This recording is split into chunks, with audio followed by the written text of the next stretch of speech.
दोस्तों, आज की कहानी एक ऐसी शरीफ लड़की की है जो अभी अभी जवान हुई थी और वो एक दिन वो कंप्यूटर चला रही थी तो तभी वो मियाँ की वीडियो देखने लगती है, जिसके चलते वो अपनी गुफा से छेड़छाड़ करने लगती है। तभी से उसे उंगली करने की लत लग जाती है। तो देखते हैं आगे ये लड़की क्या क्या कांड करेगी। लेकिन उससे पहले अगर आप पहली बार हमारी वीडियो देख रहे हैं तो अभी वीडियो को एक लाइक और चैनल को सब्सक्राइब कर देना। तो मूवी की शुरुआत होती है एक स्कूल से, जहां हमें विना दिखाई देती है। यही उसका पढ़ाई करने का प्लेस है। इस स्कूल के रूल्स काफी स्ट्रिक्ट थे। जैसे अगर कोई लड़की शॉर्ट स्कर्ट पहनकर आती तो उसे तुरंत पनिशमेंट मिलती थी। इसके बाद सीन शिफ्ट होता है क्लासरूम में, जहां फादर मर्फी बच्चों को सेक्सुअलिटी वाला चैप्टर पढ़ा रहे होते हैं। फादर बड़ी अच्छे तरीके से सभी स्टूडेंट्स को समझाते हैं कि किसी भी लड़के और लड़की को तभी धमाके करने चाहिए जब उनकी शादी हो चुकी हो। अगर शादी से पहले कोई एक दूसरे की गुफा खोदता है तो भगवान की नजरों में ये एक पाप माना जाता है। तभी क्लास में एक लड़का सवाल करता है कि अगर गुफा में धमाके नहीं कर सकते तो क्या हाथ से हिलाना भी गलत माना जाएगा। इस पर फादर उसे समझाते हैं कि सिर्फ हाथ का इस्तेमाल करने से तो बच्चे पैदा नहीं हो सकते, इसीलिए ये भी एक पाप है और गॉड हर जगह मौजूद है, इसलिए ऐसा कुछ भी नहीं करना चाहिए। क्लास खत्म होने के बाद विना अपनी दोस्त लोरा से मिलती है। लोरा विना से कहती है कि वो इस स्कूल के रूल्स से बहुत परेशान हो चुकी है, क्योंकि यहाँ तो धमाके करने को भी गुनाह मान लिया जाता है। फिर वो क्यूरियोसिटी से पूछती है कि क्या मास्टरबेशन करना भी पाप है। इस पर विना साफ कह देती है कि इसमें कोई गुनाह नहीं है, ये तो हर इंसान अपनी खुशी के लिए करता है। इसके बाद विना घर लौटती है। घर पर वो अकेली होती है, इसलिए कंप्यूटर पर बैठकर किसी से चैट करने लगती है। चैट अभी शुरू ही हुई थी कि तभी विना को अचानक एक अनजान आदमी का मैसेज आता है। उस आदमी ने गंदी हरकत करते हुए अपनी तस्वीर भेजी थी। फोटो देखकर विना को पहले बहुत शर्म आती है, लेकिन थोड़ी देर बाद उसके अंदर जिज्ञासा पैदा होती है और वो बार बार उसी तस्वीर को देखने लगती है। इसके बाद वो आदमी विना से उसकी उम्र और जगह पूछता है। विना भी उसे अपने बारे में सब कुछ बता देती है। फिर वो उसकी तस्वीर मांगता है तो विना चालाकी से अपनी सबसे अच्छी दोस्त की फोटो भेज देती है। तस्वीर देखकर आदमी कहता है, तुम तो बहुत सुंदर हो। ये सुनने के बाद दोनों की बातें धीरे धीरे अश्लील मोड़ लेने लगती हैं। इन सब बातों से अब विना की गुफा में भूकंप आने लगा था। वो धीरे धीरे अपनी स्कर्ट में हाथ डालकर मजे करने लगती है, लेकिन तभी उसे एहसास होता है कि शायद उसके मम्मी पापा घर आ गए हैं। घबराहट में विना फटाफट अपना कंप्यूटर बंद कर देती है। अगले दिन विना अपनी सहेली लोरा के साथ बातें कर रही होती है। तभी उनके पास गांव की लड़की बेथ आ जाती है। बेथ विना से कहती है, लगता है विना आजकल तुम बहुत अलग तरह की हरकतें कर रही हो। लेकिन विना उसकी बात समझ नहीं पाती। तभी लोरा बेथ से पूछती है कि वह उसकी पार्टी में क्यों नहीं आई। इस पर बेथ बताती है कि वह स्कूल की तरफ से एक ट्रिप पर गई थी और उस ट्रिप के बाद उसकी जिंदगी पूरी तरह बदल गई है। लेकिन लोरा और विना को बेथ की बातें समझ नहीं आती। बेथ के वहां से जाने के बाद विना अजीब अंदाज में चॉकलेट खाने लगती है। उसे इस तरह चॉकलेट खाते देख बगल में बैठे लड़के हंसने लगते हैं। ये देख विना वहां से उठकर चली जाती है। तभी स्कूल की एक टीचर उसके पास आती है और कहती है, तुम अपनी गुफा के साथ इस तरह की गंदी हरकतें नहीं कर सकती, ये तो भगवान की देन है। यह सुनकर विना समझ जाती है कि उसकी बातें पूरे स्कूल में फैल चुकी हैं, कि वो अपने खेत को खुद गीला करती है।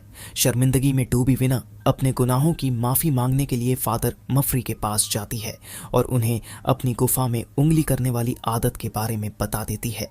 तब फादर विना को समझाते हैं कि शादी से पहले ऐसे काम करना गलत है और उसने गलती की है, इसलिए उसे चर्च जाकर प्रार्थना करनी होगी। विना उनकी बात मान लेती है और चर्च में जाकर अपने गुनाहों की माफी मांगती है।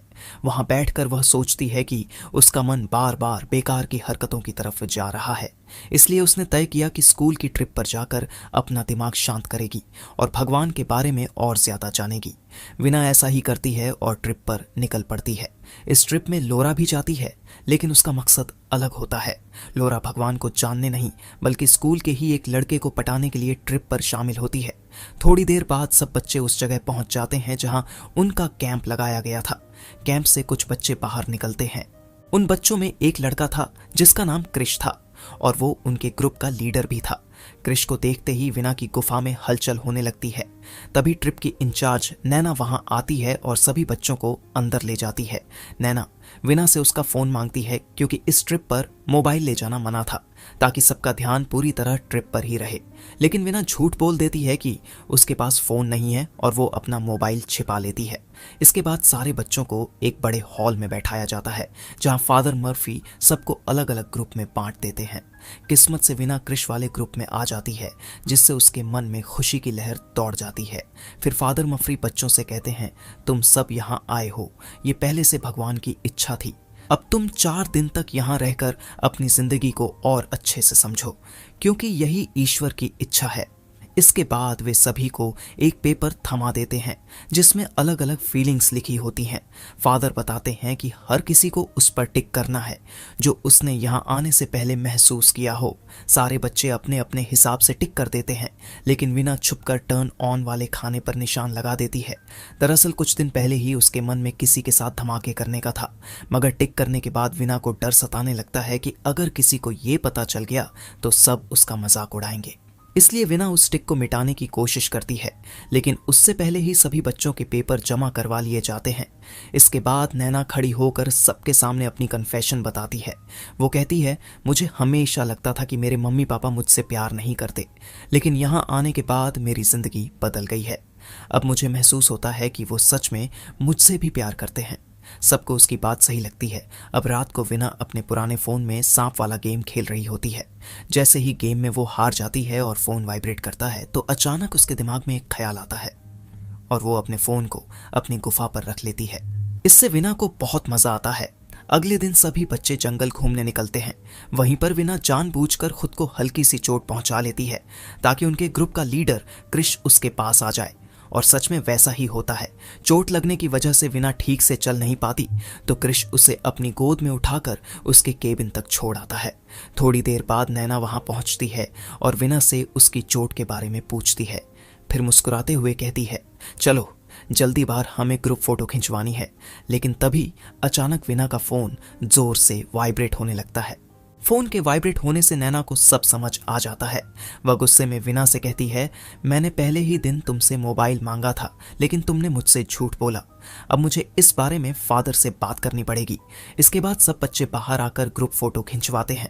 फोटो खत्म होते ही फादर मफरी विना को डांटते हैं, तुमने एक बार फिर हमारे नियम तोड़े हैं, इसलिए सजा के तौर पर तुम्हें पूरा केबिन साफ करना होगा। मजबूरी में विना सफाई करने लगती है। सफाई करते करते उसकी नजर फादर मफरी के कमरे में रखे कंप्यूटर पर पड़ती है। अपने मन पर काबू न रख पाकर विना तुरंत कंप्यूटर के पास जाती है और वहां बैठकर फिर से एक लड़के से चैट करना शुरू कर देती है। विना उस लड़के से गुफा की बातें करने लगती है, लेकिन तभी उसे एहसास होता है कि जैसे कोई आ रहा हो। घबराकर वो जल्दी से कंप्यूटर बंद कर देती है और वहां से निकल जाती है, लेकिन गलती से शटडाउन करना भूल जाती है। अगले दिन सब बच्चे एक जगह बैठे होते हैं, क्योंकि अब उन्हें कैंप में 3 दिन हो चुके थे। तभी फादर मर्फी वहां आते हैं और सबके सामने कहते हैं, जिसने भी मेरे कंप्यूटर से चैट की है, अगर वो खुद आकर बता देगा तो अच्छा रहेगा। लेकिन कोई भी बच्चा इस बात को स्वीकार नहीं करता। तब फादर मफरी एक एक करके सब बच्चों से बातचीत करने लगते हैं, ताकि सच सामने आ सके कि उनके कंप्यूटर का इस्तेमाल आखिर किसने किया था। जब विना इंटरव्यू देने आती है तो फादर मफरी उससे कहते हैं, पूरे स्कूल में तुम्हारा ही नाम लिया जा रहा है, हर तरफ बस तुम्हारी ही बातें हो रही हैं। इस पर विना जवाब देती है, मैं एक सीधी सादी लड़की हूँ और जो भी बातें आपने मेरे बारे में सुनी हैं वो सब झूठी अफवाहें हैं। इसके बाद विना किचन में सफाई का काम कर रही होती है। तभी उसकी क्लास का एक लड़का वहां आता है और जानबूझकर कचरा नीचे गिरा देता है। इस हरकत पर विना बहुत गुस्से में हो पड़ती है और कहती है, तुम्हारी वजह से ही आज मैं पूरे स्कूल में बदनाम हो गई हूँ। इस पर वो लड़का भी पलटकर बोलता है, तुम भी कोई कम नहीं हो, तुम्हारी वजह से ही मेरा ब्रेकअप हुआ है। इतने में फादर वहां आकर उस लड़के को अपने साथ ले जाते हैं।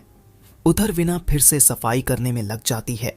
सफाई करते करते उसकी नजर खिड़की से बाहर पड़ती है, जहां नैना और स्कूल का एक लड़का गुफा की खुदाई करते दिखाई देते हैं।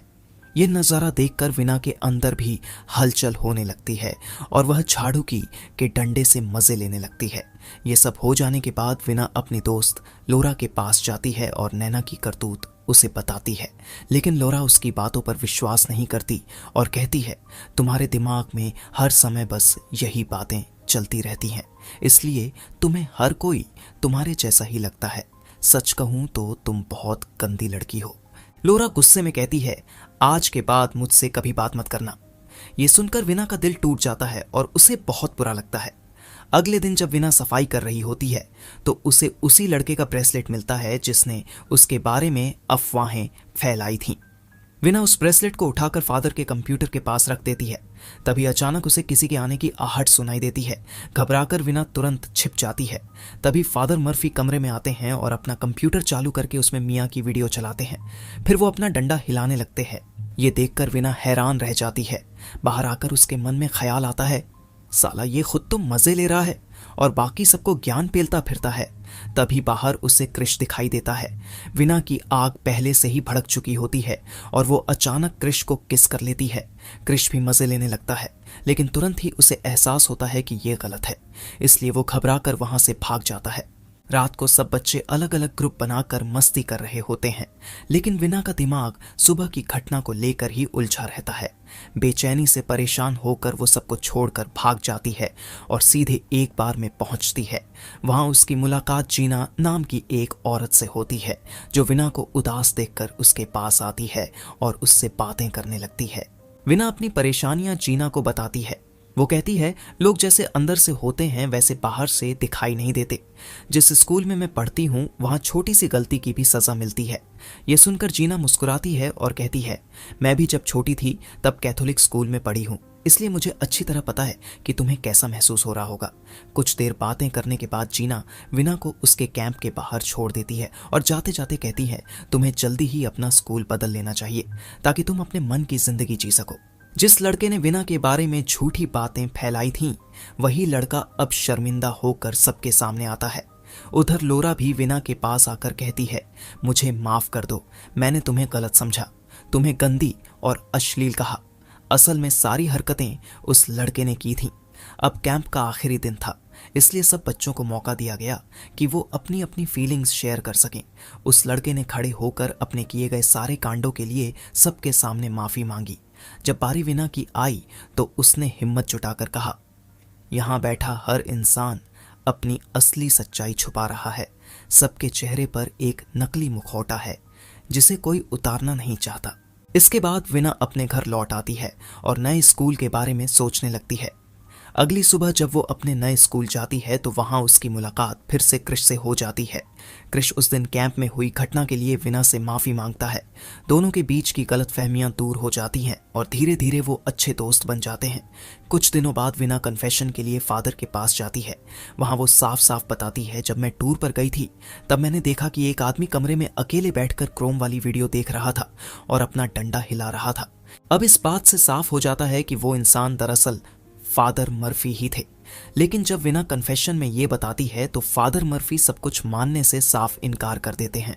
उल्टा वो विना से कहते हैं, किसी को ऐसी हरकत करते हुए देखना भी पाप है, तुम्हें गॉड से माफी मांगनी चाहिए, जाओ और चर्च में प्रे करो। लेकिन विना को उनके जवाब पर यकीन नहीं होता।